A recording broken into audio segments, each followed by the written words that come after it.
Yo, what's up guys? It's me, the Mediocre Duelist, back yet again for another hero deck profile. I know, it's been so long since you've seen one. But yeah, I just wanted to go back to just showing off, like, since the Yu-Gi-Oh! Day deck profile, not the Rainbow Neos one, the one that was a few months before that.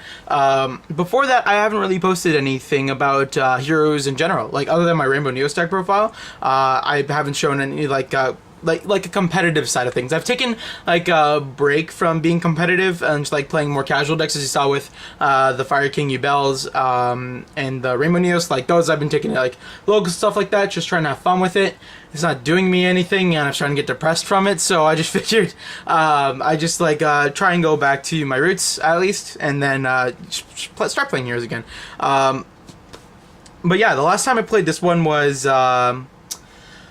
It was before one of the Toronto regionals. I want to say it was a few weeks. No, not a few weeks. 2 weeks, I think, before the UDS that happened back in July. I want to say that was the last time I played this deck, and I haven't really changed. I haven't changed anything much since back then. But I still feel like this is a solid build. It's just like this is what I feel like. It's a standard build basically. It's essentially, unfortunately, and essentially, Dark Law.Deck, which is what I was most memorable with. I've just been, I basically rebuild this mainly to also test off against the Cosmo deck that I built.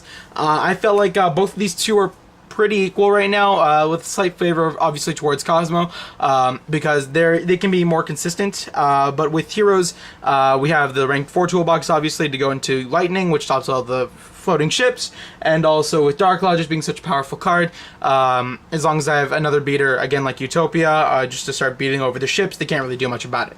And yeah, let's stop wasting time, just like get straight into it. So starting off, you have your obvious triple Shadow Mist, just your standards of the play deck. You have your triple Bubble Man. I think, sorry, from last time, if I remember correctly, I was playing 2 Bubble Man, only 1 E-Call. If I wasn't, then completely ignore this. But before, no, excuse me, 3 E-Call and 2 Bubble Man. But now, like, I switched ratios. I switched to 3 Bubble Man and 2 E-Call, because, like, having the E-Call is nice for, like, Summoner Monks, but also having the 3rd Bubble Man, which I never liked in for the first place. You guys all, I'm pretty sure you guys mostly remember that. But having the 3rd Bubble Man allows you into the XYZ place. So, like, I don't want to always be seeing it, but at the same time, I need that extra resource. So, I mean, I kind of need to play it at 3. Yeah. Next, we just go off to 2 Summoner Monks. 2 Goblinbergs. This basically helps out getting out your Shadow Mist, or if you need to, your Murmelio, either for, yeah, basically for MST popping if you absolutely need it. And then to round off, we just got the 2 Maxis main decked. And yeah, that's it for the monsters. Always a short count on monsters. I think it was 13 including the Maxis. Yeah, going off into the main deck, I play triple Hero Lives. Just obvious, like, doesn't matter if you have to pay 4K first turn, Dark Law is Dark Law.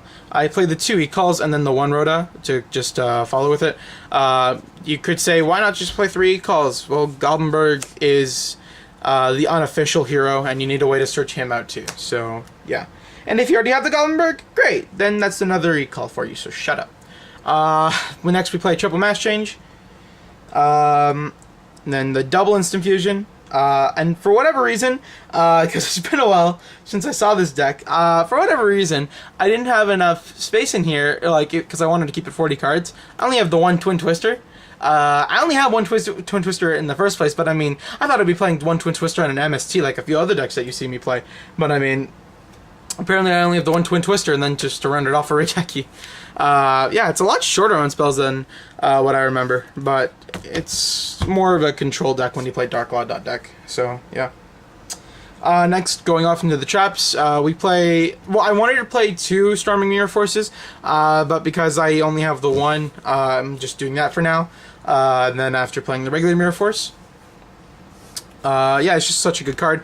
Obviously, with Dark Law on the field, it's huge deprison, or being able to at least bounce back ships, like ships or monarchs. That way they can't tribute their stuff, they can't do other stuff. But yeah, there's that. I played the 2 breakthrough skills. You could play skill, not skill drain, Fiendish Chain. Excuse me. It's just that I don't have two Phoenix chains yet to replace them with, and like I'd rather be playing both than just like one of each. Unlike the Mirror Forces. Just leave me alone, okay? I have the one Times Fist and the one Bottomless. This is mainly for Rafflesia plays. But yeah, these are just they're like one of the few of the best trap holes right now for the format, especially if you're running a lot of traps in your deck. Next, I bumped up to 3 Call of the Haunted that I remember from the last profile. But yeah, I feel like having 3 is just a good number, again, for Murmelio MSTing, whenever you need it, and also just like, if you like desperately have to set Shadow Mist and a Call, you can do that. You get your Shadow Mist search, and then the next turn you can get your Mass Change search. It's a bit slower, but whatever you need to do, get your plays. And then to round off the continuous traps, I have the 1 Vanities. And then finally, to round off the counter traps, I got 2 Dark Bribes. Just really good card with heroes, because like obviously with Dark Law, negate anything, whatever they draw, they'll banish another thing anyways. And then finally 1 strike and 1 warning, because I don't have 2 strikes.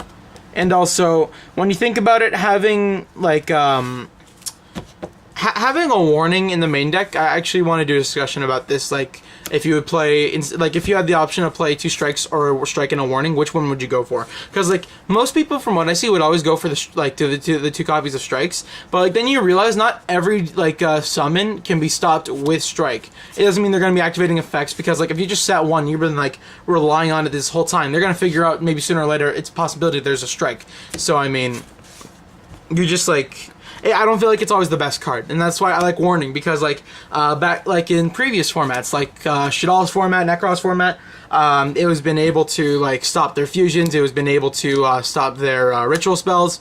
Yeah, that's why I just personally like it, and it also can still stop the XYZ plays and stuff like that. So if in general this can stop more summons, but this also stops like effects and stuff like that. So like this has more uses with other monsters, but like with summoning, this has more uses too. So I mean, like, it just gives me that like whole range feel in a way. So that's why I prefer 1 and 1 if I had the choice. But yeah, that rounds off the main deck. Let's go off into the extra deck. Just gonna throw the token over there because censoring.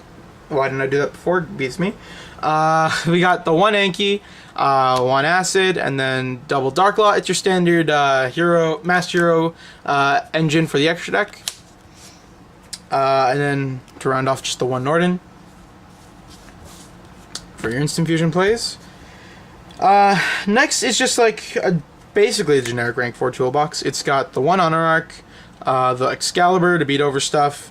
You got your Castell, you got the Emerald, you have the Dweller, you got your Cowboy for burning for game, because we're scumbags like that. You got your Rafflesia, because first turn Dark Law plus Rafflesia. If they don't have Regeki, just scoop. And then finally, definitely my favorite 3 cards of the extra deck besides Dark Law. Oh, excuse me. We got the Utopia, we got the Prime, and then we got the Lightning, because it's just such a good card. Lightning, because like it stops literally everything when it attacks, and that's why it is the bomb.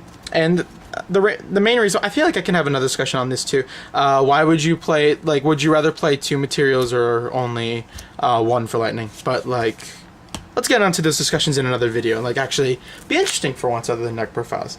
Going off into the side deck, again, like I haven't changed the side deck too much, but I mean, I feel like it's still like pretty okay. I got the 1 Chimera Tech, and then just to go with it, I can't think of English right now because I suck at the language, even though I was born in Canada, don't you know? I have the 1 Prisma and the 1 Cyber Dragon to follow it. So obviously this is for the Cosmo or also Quantum matchup, because like Quantums appear every now and then in my locals, and I figured like that's kind of cool. But yeah, it's just like the main reason why I would play this is because with Prisma, it's searchable by like literally all of your hero search cards or the Rhoda. And if you just need to get rid of like ships like right away, You got Prisma to do that, basically. So you'll just summon him, activate the effect, reveal Chimera Tech, send Cyber Dragon from deck to grave. Not only are you deck thinning, you're getting rid of all of their monsters, and then summoning the Chimera Tech for a bunch of damage and just like start attacking stuff. Or also, worst comes to worst, you just draw the Cyber Dragon, summon it, and then after just do the same thing.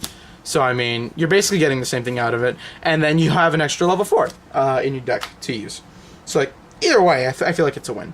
Next I play 2 Lancia. It's stupid in a hero deck, I guess, but I mean, when you gotta stop Cosmo, you gotta stop Cosmos. So there's that.